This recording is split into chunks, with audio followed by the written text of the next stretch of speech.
Hoje nós vamos estudar um tema um tanto quanto controverso, né? Qual é o papel da oração? O que a gente tem que fazer para orar melhor? O que a oração me traz de benefício? Falando sobre esse tema, nós vamos perguntar: orar para quê? Se eu já sei o que fazer. Baseado na oração modelo, Mateus capítulo 6. Então, se você está aqui, é novo no nosso canal, não deixe de se inscrever. Também curta esse vídeo, dando um joinha aí, porque ajuda nos números aqui do YouTube. E também compartilhe esse conteúdo com as pessoas que você conhece, para abençoar o maior número de vidas possível.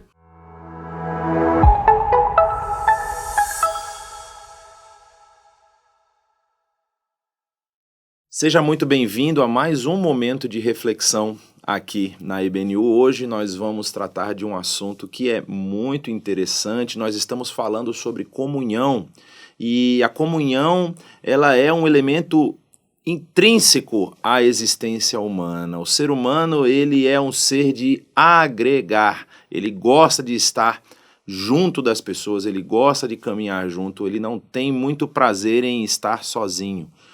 Mas um tema que eu queria tratar hoje aqui envolve uma parte dessa comunhão que ela vai refletir também como anda a espiritualidade da pessoa. Como eu e você podemos ter um termômetro da nossa espiritualidade. Será que ela está sadia? Será que ela está passando por alguma dificuldade? Como é que a gente pode encontrar respostas para isso na palavra de Deus? E o tema que eu quero falar hoje é o seguinte, diz: orar para quê? Se eu já sei o que fazer. E falando um pouco sobre a questão da oração, quando a gente pensa em oração, principalmente nos parâmetros que nós temos visto na nossa sociedade cotidiana, nós podemos falar até dos parâmetros históricos, né? Existem histórias de comunidades que passaram grandes períodos orando, como foi o caso dos morávios, que oraram durante muitos anos seguidos e depois se lançaram em missões em vários lugares ao redor do mundo. A gente percebe que o papel da oração na vida cristã ele é essencial. Não dá para dizer que nós temos uma vida cristã se nós não temos uma vida de oração. E aí quando eu falo dessa questão de vida cristã, a gente às vezes fica meio abalado. Lá vem ele querer empurrar essa religião, o cristianismo, goela abaixo. Na verdade, nós estamos falando dos seguidores de Jesus. O cristianismo como religião, ele está assim espalhado em todo o mundo, é hoje a religião com o maior número de seguidores no mundo, ainda que haja outros movimentos religiosos que têm crescido muito nas últimas décadas, mas assim, a questão não é tanto o que as estruturas falam a respeito da vida cristã, mas o que a própria palavra de Deus fala e do que o Filho de Deus fez por nós e como ele viveu a sua vida.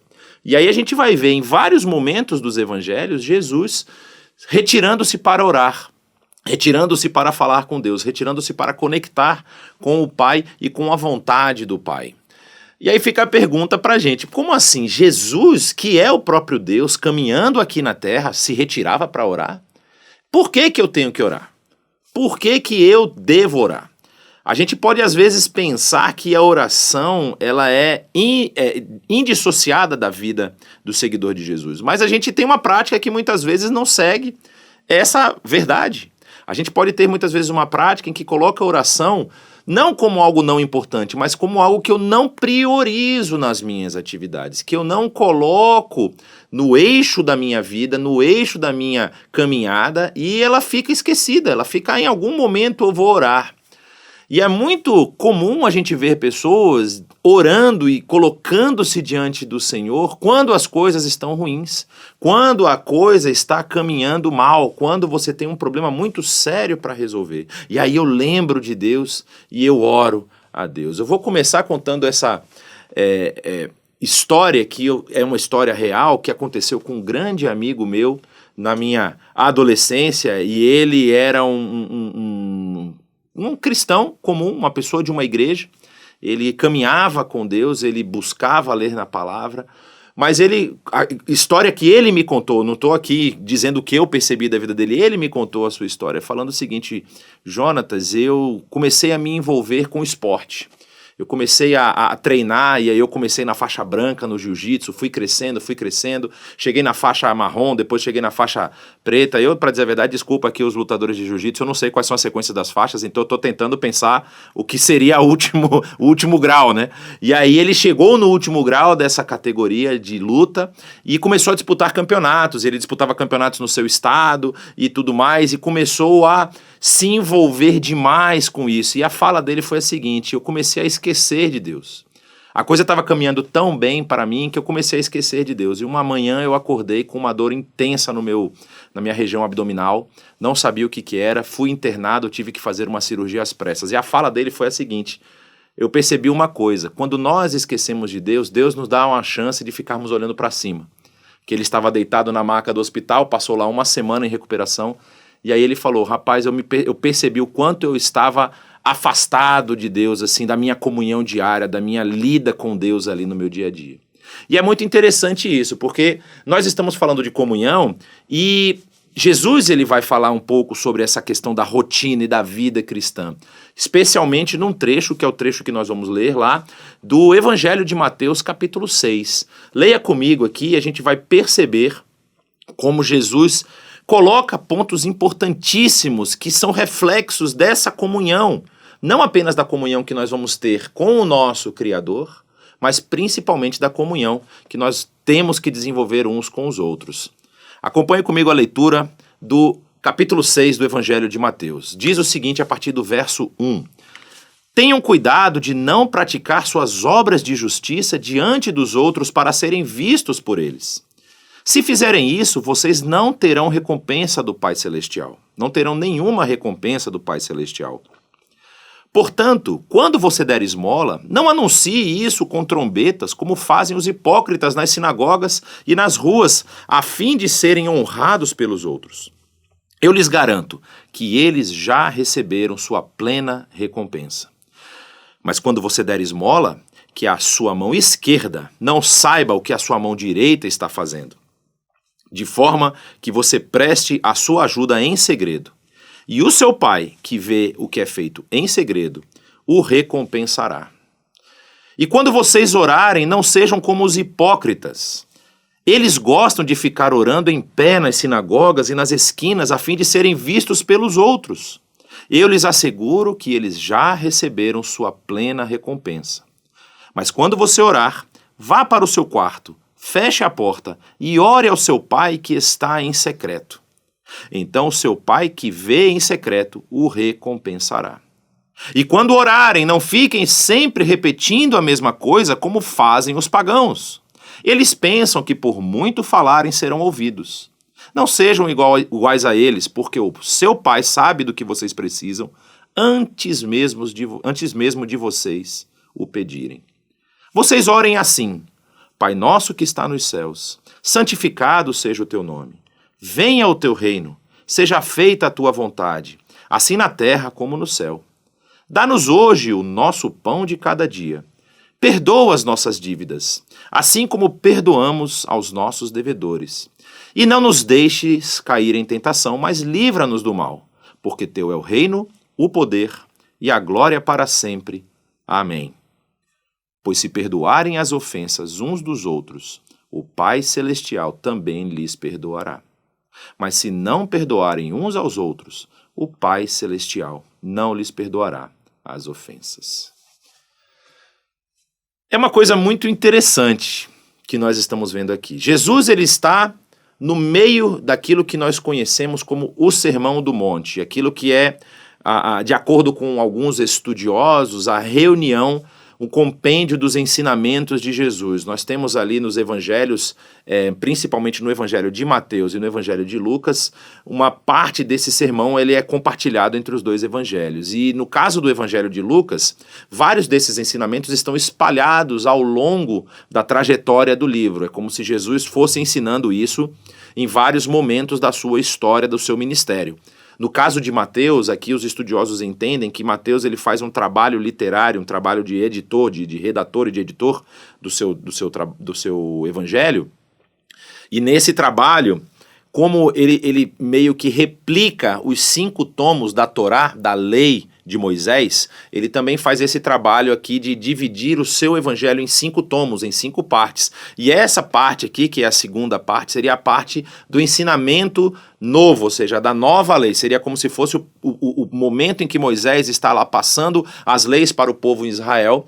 Aqui nesse momento Jesus está passando essa nova compreensão, assim, a restauração da compreensão da lei de Moisés para o povo. E aí Mateus ele aproxima todos os discursos de Jesus que vão aí do capítulo 5 até o capítulo 7 do Evangelho de Mateus. É esse trecho que nós consideramos como o Sermão do Monte. E esse é um momento da história de Israel muito tenso, muito complicado, porque havia várias interpretações da Torá, havia várias formas de você ler e de você entender, e essas formas elas estavam muitas vezes relegadas a grupos específicos. Você vai ouvir no texto bíblico que nós falamos dos fariseus, nós falamos dos saduceus, nós falamos também dos zelotes, e ainda tinha uma categoria dos escribas e doutores da lei, que eram aqueles copistas e que ensinavam a lei para o povo.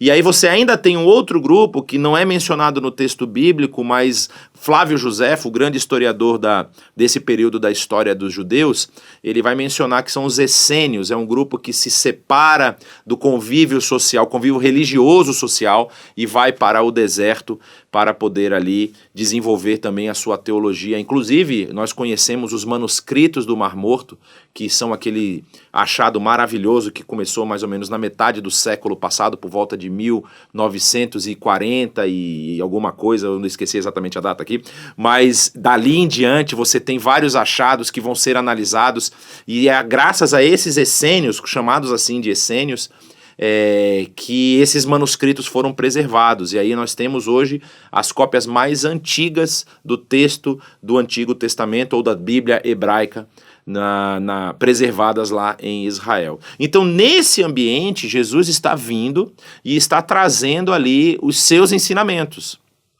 Agora imagine você nos dias que nós vivemos, se tem muita diferença, se tem muita variação de interpretação. É óbvio que nós temos. Vocês sabem, quem tem acompanhado a nossa sociedade, não apenas no Brasil, em vários lugares do mundo, tem visto que quando nós falamos de cristianismo, como eu mencionei no início, você tem uma pluralidade de interpretações, de visões. Agora nós temos até movimentos que nós podemos chamar assim de mais libertários, com interpretações mais modernas, mais progressistas de alguns textos bíblicos. Tudo isso tem acontecido nos nossos tempos como se fosse um reflexo daquilo que Jesus estava vivendo, que Jesus estava passando ali com os seus discípulos naquele momento específico. O que isso indica para a gente? Isso indica que o ser humano ele sempre está em busca da melhor interpretação, do melhor conhecimento possível a respeito daquilo que Deus deixou para a gente, seja tanto no texto bíblico, como nós vemos também em várias outras religiões, em vários outros movimentos religiosos, cristãos, muçulmanos, hindus e tantos outros movimentos religiosos que nós temos ao redor do mundo, até religiões animistas, não é? Que buscam servir à divindade da melhor forma. Mas quando nós falamos da revelação de Deus, daquilo que Deus deixou para nós, aquilo que está ali expresso na sua palavra, nós temos que buscar também compreender como nós podemos interpretar, como nós podemos ler esse tipo de informação e como isso deve transformar a nossa caminhada e transformar a nossa vida. Porque, assim, é muito complicado ou muito difícil a gente determinar quem tem a razão. Quem é a interpretação correta? Quem faz a melhor leitura do texto bíblico?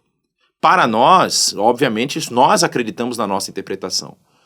E quando nós vamos caminhar nesse tipo de jornada de interpretação bíblica, a primeira coisa que a gente precisa fazer é quem é a autoridade máxima. Para nós é o texto bíblico.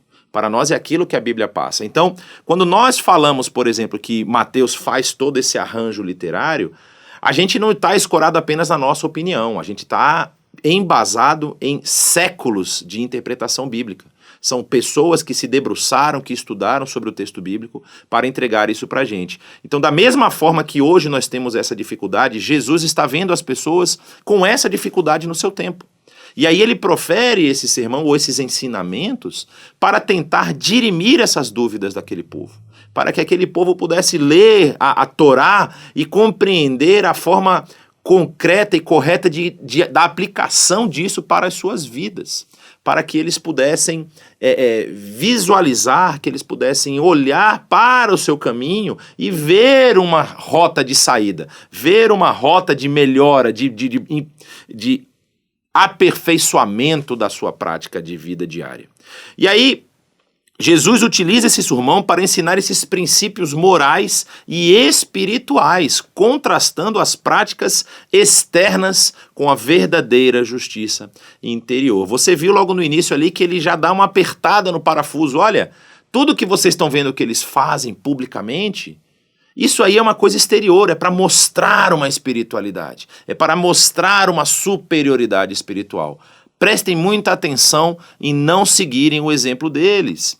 E aí quando a gente vê essa estrutura do que Jesus apresenta ali de sermão, ele abrange vários temas, como por exemplo, humildade, justiça, amor, e estabelece um novo padrão de conduta para os seus seguidores. E para os discípulos, o significado desse sermão para os discípulos, ele era uma instrução direta sobre como viver em retidão perante Deus e não para a aprovação dos homens. E aqui a gente precisa pensar rapidamente sobre essa questão.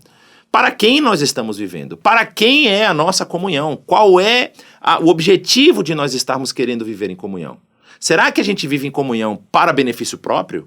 Será que a gente vive em comunhão para sair bem na fita? Para que as pessoas deem tapinha nas nossas costas e digam, nossa, como você é um cara fantástico, como você é uma mulher de muita capacidade, como você é uma pessoa extremamente hábil e com tantos recursos, como você é uma pessoa bem-sucedida e você é rico e você tem muita coisa para poder fazer pelos outros? Tudo isso está em voga aqui do texto que nós lemos. Porque quando a gente vai falar de oração, e a gente começou falando de oração, orar para quê se eu já sei o que fazer?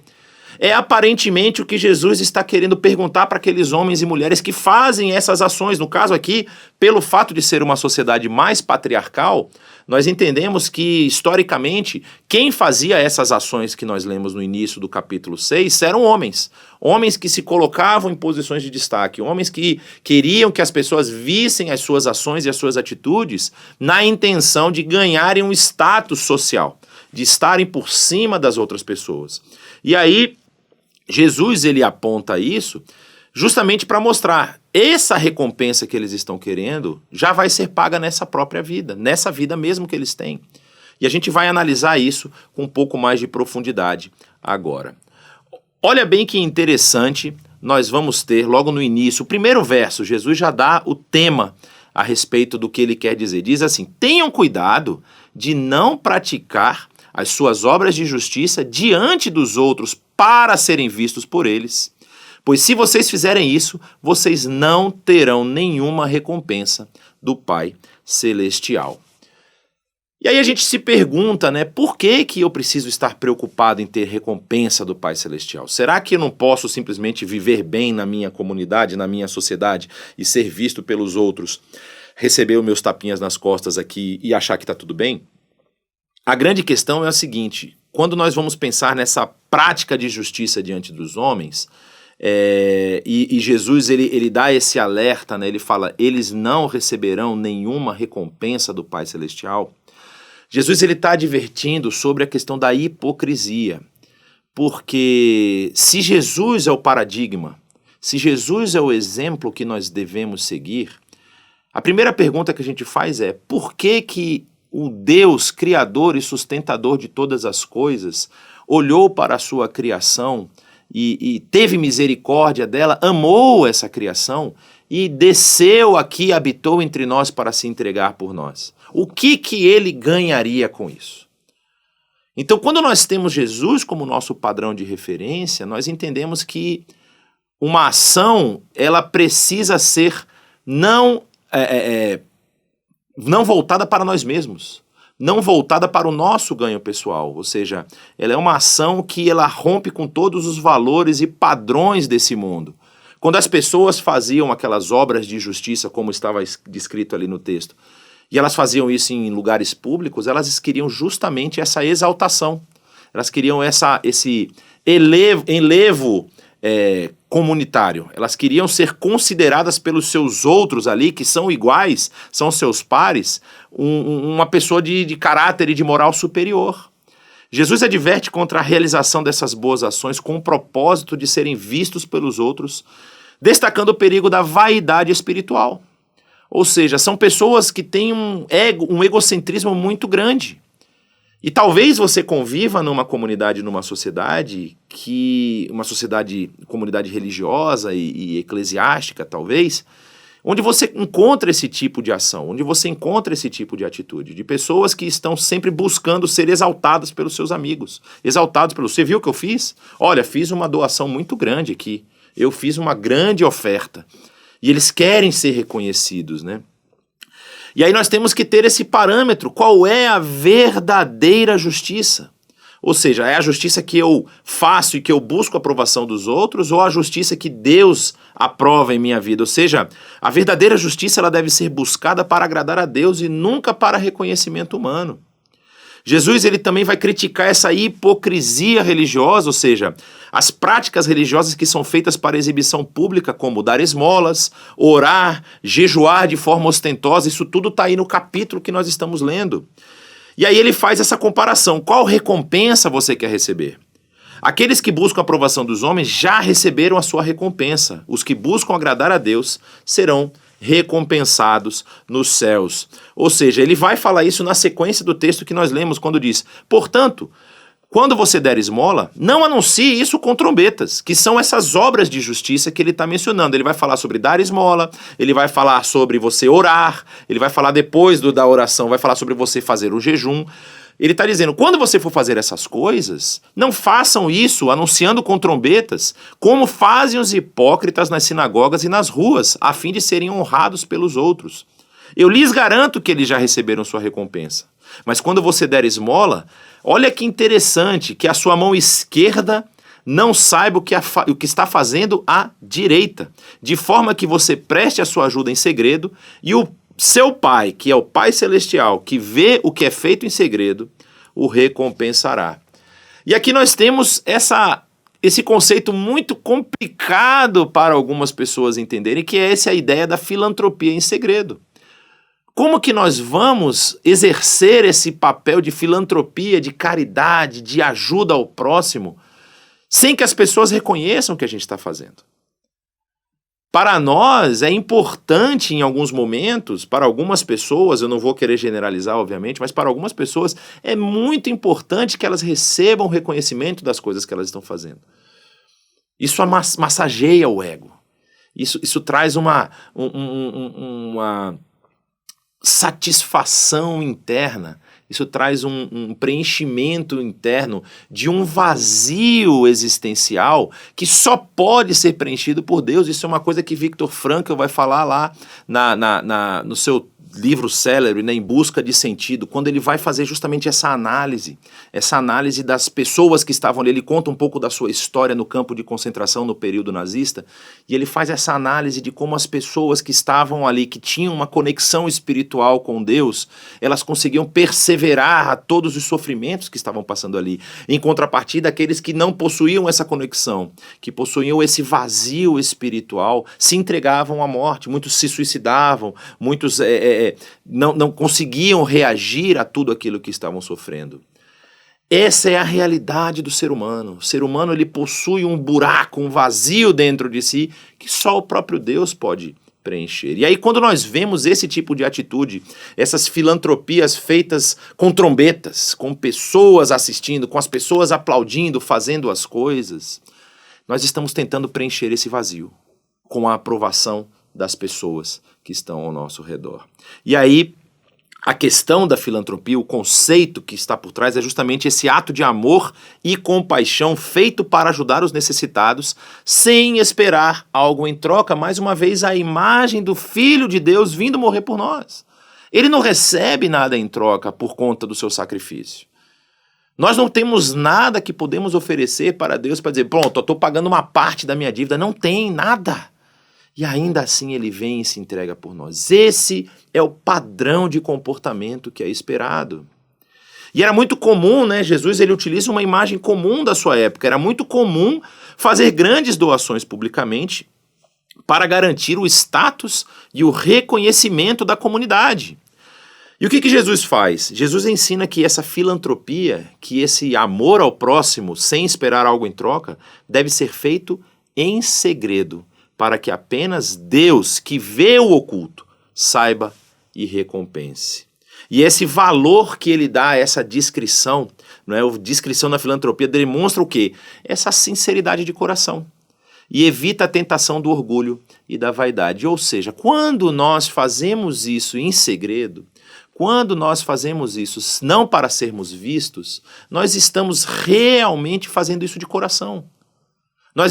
É interessante porque a palavra misericórdia, que é o que nós utilizamos para Deus em nossa direção, né? Deus teve misericórdia de nós, Deus teve compaixão e misericórdia. A palavra misericórdia é formada por duas outras palavras latinas, que é misericardias, ou seja, a miséria no coração, é a dor, miséria do machucado, não é? Então é aquela dor que você sente no coração. Quando nós fazemos isso como misericórdia, é porque o nosso coração se doeu por alguma questão, por algum elemento que nós vimos, por alguma situação que nos incomodou, e nós nos desprendemos do que nós temos e daquilo que nós podemos ser para ajudar o outro. Essa é a verdadeira ação de filantropia, essa é a verdadeira ação de caridade, essa é a verdadeira ação de apoio aos necessitados. Mas Jesus critica veementemente aqueles que fazem isso para ganhar a aprovação das pessoas que estão ao redor. E ele ainda diz: saibam, eu lhes garanto que eles já receberam sua plena recompensa. A gente vai ver um pouco mais disso na frente, eu não quero voltar nesse assunto, porque o texto continua dizendo o seguinte: e quando orarem, não sejam como os hipócritas, eles gostam de ficar orando em pé nas sinagogas e nas esquinas, a fim de serem vistos pelos outros. Eu lhes asseguro que eles já receberam sua plena recompensa. Mas quando você orar, vá para o seu quarto, feche a porta e ore ao seu pai que está em secreto. Então o seu pai que vê em secreto o recompensará. E quando orarem, não fiquem sempre repetindo a mesma coisa, como fazem os pagãos. Eles pensam que por muito falarem serão ouvidos. Não sejam iguais a eles, porque o seu pai sabe do que vocês precisam antes mesmo de o pedirem. Então Jesus já começa aqui fazendo esse cruzamento aqui, né? Essa comparação entre o que é uma oração pública e uma oração privada, ou seja, Jesus ele diferencia essas orações que são feitas para serem vistas e as orações que são feitas no privado, onde o foco é a comunhão com Deus. Ou seja, quando você está no seu privado, orando ao Senhor, você está no seu quarto fechado, você está colocando o seu coração diante do Senhor, você está tendo um ambiente de comunhão, um movimento de comunhão com o Senhor, com o seu Criador, com o seu Deus, aquele que te sustenta. E isso ninguém está vendo. Isso ninguém está julgando ou tirando opiniões a respeito do seu comportamento, porque você está sozinho com o seu Senhor. E aqui é uma questão muito interessante. Eu falei que eu não ia dar uma aula sobre o que significa a oração, mas é importante a gente pontuar isso. A oração, ela não é um movimento que eu faço na intenção de modificar a vontade do nosso Senhor, porque a vontade dele é boa, perfeita e agradável. A vontade dele, ela não muda com os parâmetros do mundo. Ela é imutável, ela é perfeita. Então, qual é o papel da oração? Por que eu devo orar? Pergunta do nosso início: orar para quê? Eu já sei o que eu tenho que fazer.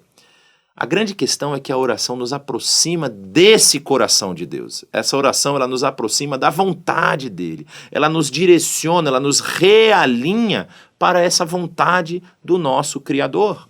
E quando eu oro, quando eu me coloco nessa posição de humildade, entendendo que eu sou falho, que eu não tenho as respostas, eu já estou fazendo uma adoração ao meu Criador. Porque eu digo, as respostas estão contigo. As respostas vêm de ti. E eu preciso ouvir, eu preciso entender qual caminho eu preciso seguir. Eu já me coloco na minha posição de servo. Eu já me coloco na minha posição de subserviente a esse Deus que só quer o meu bem, que quer me amar. Por isso que a oração é um ato de comunhão. Quando nós oramos no secreto, nós estamos entrando em comunhão com o nosso Criador. Ou seja, o foco deve ser uma conexão genuína com Deus e não para impressionar os outros com palavras ou até mesmo com rituais. Tem pessoas que gostam de orar e gostam de ter movimentos públicos, gostam de se colocar em posições de destaque. E aqui eu não estou criticando as pessoas que estão lá no seu momento de oração no culto, pelo amor de Deus, não é isso que eu estou fazendo. A pessoa está no seu movimento de oração no culto, quer levantar as mãos ao Senhor, quer dar glórias ao Senhor. Que isso seja reflexo de um coração transbordante de graça e de gratidão ao Senhor por tudo que Ele tem feito. Ou de um coração contrito que busca do Pai uma resposta. E não apenas um show para que as pessoas que estão ao redor possam ver o quão espiritual você é. A oração sincera e simples, Jesus ele faz ele dá essa ênfase que a oração não deve ser uma repetição vazia. Nós não temos que orar com palavras repetidas, como se tivesse uma metodologia de oração que funciona, como se fossem palavras mágicas. A oração é o derramar do nosso coração. Ele é um diálogo sincero e humilde com Deus. É um diálogo onde nós vamos tratar com o nosso Pai, aquele Pai que nos ama, as nossas dificuldades, os nossos medos e as nossas lutas. E Deus valoriza as orações feitas em segredo, mostrando que Ele vê e responde ao coração e não a uma performance externa. E isso é muito complicado nos dias que nós estamos vivendo, porque como a aparência tem sido muito valorizada em vários ambientes, no trabalho, nas redes sociais, nas próprias comunidades de fé, nos ambientes familiares, a imagem tem sido muito valorizada, tudo aquilo que destoa um pouco do meu padrão ou do padrão esperado é criticado, é colocado para baixo, é massacrado. As pessoas elas têm muitas vezes esse desvio de conduta, essa falha no seu caráter de achar que as pessoas que estão ao redor precisam me aprovar. A única aprovação que a gente precisa buscar é a do nosso Pai. A única aprovação que a gente precisa ter é a do Deus que nos fez e que nos resgatou. E aí quando nós falamos em vida em comunhão, como que tem sido a nossa comunhão com os nossos irmãos? Será que eu tenho buscado elementos ou relacionamentos de comunhão para me exaltar? Será que o meu ego está tão inflamado que ele precisa ser aplacado aí pelas palmas, pelos louvores dos meus irmãos que estão ao meu redor? Esse é um cuidado que a gente precisa ter nos nossos ambientes de comunhão. Seja no nosso ambiente de trabalho, seja no nosso ambiente de estudo acadêmico, seja no nosso ambiente da igreja, seja na nossa família.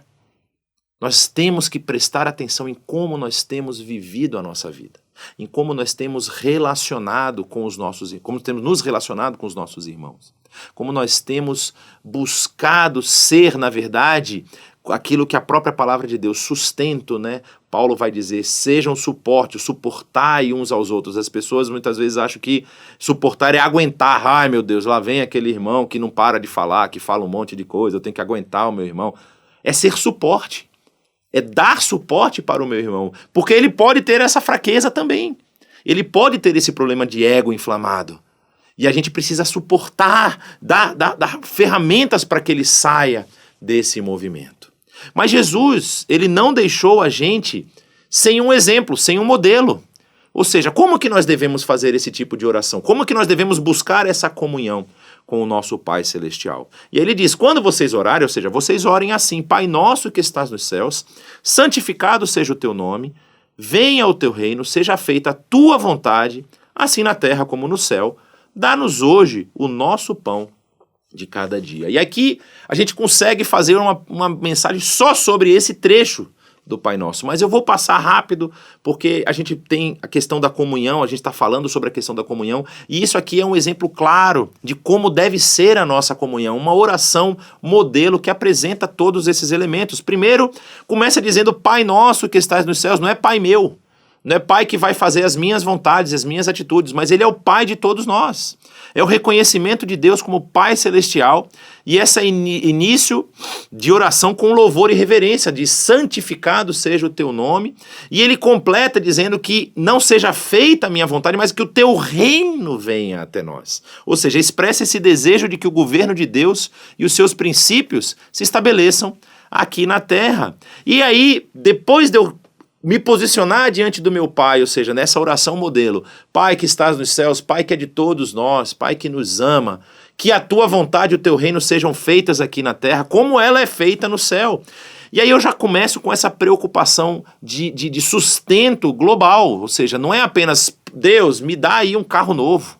Deus, me coloca numa casa maravilhosa. Deus, eu quero jantar nos melhores restaurantes. Não, dá-nos o nosso pão de cada dia, um pedido de provisão diária que não é individualizado, não é focado na minha pessoa, mas é para todos nós. Dá-nos o pão de cada dia e confiamos em Deus que supre as necessidades físicas e essas necessidades espirituais. E ele continua dizendo, perdoa as nossas dívidas, assim como perdoamos aos nossos devedores.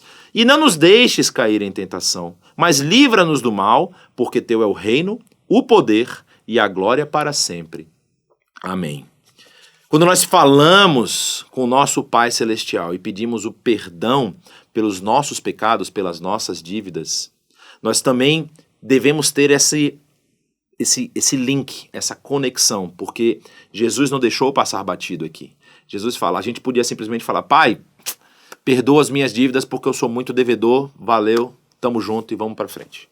Jesus fala, vocês precisam pedir perdão pelas dívidas de vocês, da mesma forma como vocês devem perdoar as pessoas que ofendem cada um de vocês. Então, o pedido de perdão por nossos pecados, ele vem com essa condição de que nós também perdoemos aqueles que nos ofendem. E aí depois ele pede uma proteção espiritual, né? Não nos deixes cair em tentação, para que Deus nos auxilie, nos ajude na caminhada da nossa vida, para que a gente não tropece, não se enrole na nossa caminhada, na sequência daquilo que nós temos que fazer. Se nós estamos caminhando em comunhão com Deus, na sequência dessa oração, exaltando a sua glória, desejando a vinda do seu reino, desejando que Deus supra as necessidades da nossa comunidade, e nós pedimos que Ele perdoe as nossas faltas, porque nós temos faltas, mas nós também perdoamos aqueles que estão ao nosso derredor, a gente, em tese, está limpando a nossa trajetória e a nossa vida dessas influências negativas que nós temos recebido. Só que aí nós precisamos pedir, Pai, nos ajuda a não cair em tentação. Nos ajuda a suportar as lutas e as dificuldades. Eu quero ler para vocês um trecho que eu acho muito interessante, que é do Salmo 19. E no Salmo 19 a gente tem o rei Davi, é um salmo que é considerado davídico. E no final desse salmo, o Davi, ele fala uma coisa muito interessante, né? Versos 12 e 13 diz o seguinte, quem pode discernir os próprios erros? Absolve-me dos que eu desconheço. Ou seja, é esse pedido de perdão. Eu, às vezes, eu cometo um pecado, eu cometo um erro que eu não estou nem sabendo. Então, Pai, por favor, me perdoa. Mas olha o que ele diz no verso 13. Também guarda o teu servo dos pecados intencionais, que eles não me dominem. Então serei íntegro, inocente de grande transgressão. Jesus está fazendo justamente um eco disso. Quando nós falamos sobre proteção para não cair em tentação, é justamente desses dois modelos, dessas duas possibilidades de pecado que o próprio Salmo Davídico nos apresenta. Ou seja, você tem um pecado que você vai cometer sem intenção, que você vai machucar uma pessoa, que você vai transgredir alguma regra e você não teve a intenção de transgredi-lo, você pede perdão por eles. Mas você também tem pecados intencionais, que são esses pecados que são provocados diante de nós por conta das tentações. A própria palavra vai dizer que o inimigo também está ao nosso derredor como um leão, bramindo, querendo procurar alguém para devorar. Ele está se lançando contra nós, ele está atuando contra nós. Então nós pedimos, Pai, nos protege das tentações. E aí nós terminamos com uma doxologia maravilhosa. O que diz lá o final desse texto, né? Porque teu é o reino, o poder e a glória para sempre. Amém. Ou seja, o reconhecimento dessa posição de autoridade, da posição e da autoridade de Deus sobre toda a criação. E aí quando a gente fala daquela questão da oração em secreto, conectando com esse final dessa oração modelo, nós precisamos ter isso muito gravados na nossa mente, marcados na nossa mente. Quando nós reconhecemos que o reino é do Senhor, teu é o reino, o poder e a glória Sabe o que significa isso? Se Deus é o Senhor do reino, do poder e da glória, ninguém mais é. Não existe outra pessoa que pode assumir esse papel, nem eu e nem você.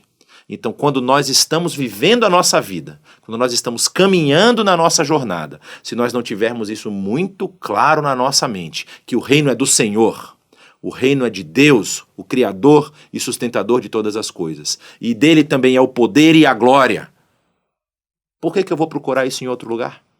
Por que eu vou procurar a exaltação dos meus irmãos? Por que eu vou procurar ser exaltado por aquelas pessoas que são tão pecadoras quanto eu? Eu preciso buscar e correr atrás da aprovação desse Deus que nos sustenta. E aqui nós temos um final extremamente importante e interessante. Ele diz o seguinte: pois se vocês perdoarem as ofensas uns dos outros, Jesus coloca como condicional. Se perdoarem as ofensas uns dos outros, o Pai Celestial também lhes perdoará. Mas, se vocês não perdoarem uns aos outros, o Pai Celestial não lhes perdoará as ofensas. Então, nesse trecho final, Jesus nos ensina que o perdão é essencial para o relacionamento com Deus e com o outro. E ele é condição para o perdão divino, ou seja, a disposição de perdoar uns aos outros, ela é apresentada como uma condição para receber esse perdão de Deus. E o perdão, ele é justamente esse caminho da paz, o caminho para a paz, ou seja, ele promove reconciliação, promove a paz, tanto interiormente quanto nas relações interpessoais. E a consequência mais cruel, vamos dizer assim, mais brutal da falta de perdão é que aquela pessoa que se recusa a perdoar, ela vai criar barreiras espirituais que podem levar à amargura e ao distanciamento de Deus. Então, quando nós falamos de comunhão, nós estamos falando disso aqui. Nós estamos falando da capacidade de perdoar. E aí eu tenho um recado muito importante para você que me ouve agora. Talvez você tenha vivido uma frustração muito grande na sua vida. Talvez você tenha vivido um momento em que você se sentiu humilhado, que você se sentiu massacrado, que alguém pisou em você, que alguém tripudiou dos seus defeitos. Se você não consegue liberar perdão, você nunca vai conseguir ter comunhão. Ah, mas isso é uma coisa tão óbvia, isso é uma coisa tão simples, é óbvio que eu não vou conseguir perdão. Só que qual é o problema de você e você não vai conseguir comunhão? Qual é o problema de você viver essa vida onde você não tem comunhão? Porque você vai praticar exatamente aquilo que Jesus falou no início do capítulo. Quando você não consegue liberar perdão, você se sente superior às outras pessoas. Você se sente com o desejo, na verdade não é nem o desejo, com uma dívida contra você, ou seja, ao seu favor, né? Contra o outro. Você tem uma dívida ao seu favor, você tem uma dívida que as pessoas precisam pagar, e por isso você está numa posição de destaque. As pessoas precisam vir a você para pagar a dívida que você diz que elas têm com você. Só que Jesus, ele pagou a nossa dívida. Jesus, ele pagou a minha e a sua culpa, e ele não ganhou nada em troca disso. E aí quando você não consegue liberar perdão, quando você não consegue olhar para o outro que te machucou, que te feriu, e você dizer para o outro, eu vou liberar perdão ainda assim. A gente fala que o ódio alimentado na própria alma, ele é um veneno que você toma esperando que o outro morra. O ódio, ele só alimenta o veneno dentro de você, ele só abastece o veneno que está dentro de você. Mas o perdão tem essa capacidade de romper com essas amarras, de romper com essas travas que o próprio inimigo coloca sobre a sua vida. Quando nós liberamos perdão, nós não vamos mais buscar a aprovação das outras pessoas. Porque quando nós estamos magoados, machucados, nós vamos querer fazer coisas para que as pessoas olhem para nós e deem um tapinha nas costas. Aqueles dois elementos públicos que Jesus vai falar no início do capítulo. Mas a partir do momento em que eu consigo perdoar os meus irmãos, eu não só perdoo os meus irmãos, mas eu consigo agora também receber o perdão do meu Pai que está nos céus. E a partir do momento em que eu sou perdoado e essas amarras de amargura, de ansiedade são removidas da minha existência, da minha vida, da minha trajetória, eu não vou mais ficar tendo relacionamentos de comunhão onde eu quero ser exaltado. mas pelo contrário, eu vou ser sustento, eu vou ser apoio para que os meus irmãos, a minha comunhão, a minha comunidade, ela consiga crescer junto comigo. Essa é a trajetória que nós devemos caminhar. Esse é o alvo que nós devemos ter, sermos homens e mulheres que conseguem elevar as pessoas que estão ao nosso redor, não passar por cima delas, não estar acima delas. Jesus fala uma frase muito interessante, a gente repetiu algumas vezes aqui, mas eu volto nela. Ele diz que essas pessoas que buscam esse tipo de aprovação já receberam a recompensa. E aí você precisa pensar comigo, das recompensas que nós podemos receber, essa recompensa dos irmãos, das pessoas que estão ao nosso redor, pessoas conhecidas e desconhecidas, da comunidade onde nós estamos inseridos, versus a recompensa que o Pai Celestial tem para a gente. Qual das duas vai ser eterna? Qual das duas vai durar para sempre? Eu quero que você pense nisso. Quais são os desafios que nós temos hoje para viver esse tipo? Primeiro, as práticas de justiça, as dificuldades de seguir os ensinamentos de Jesus em um mundo que valoriza a aparência. Que você não busque a aparência, que você não busque parecer ser alguma coisa, mas que você o seja de fato, fazendo e seguindo os ensinamentos de Jesus aqui. E esse chamado a uma autenticidade. Não seja mais um conforme o mundo quer. Viva uma vida autêntica, buscando a aprovação de Deus acima de tudo, porque é a única aprovação que importa.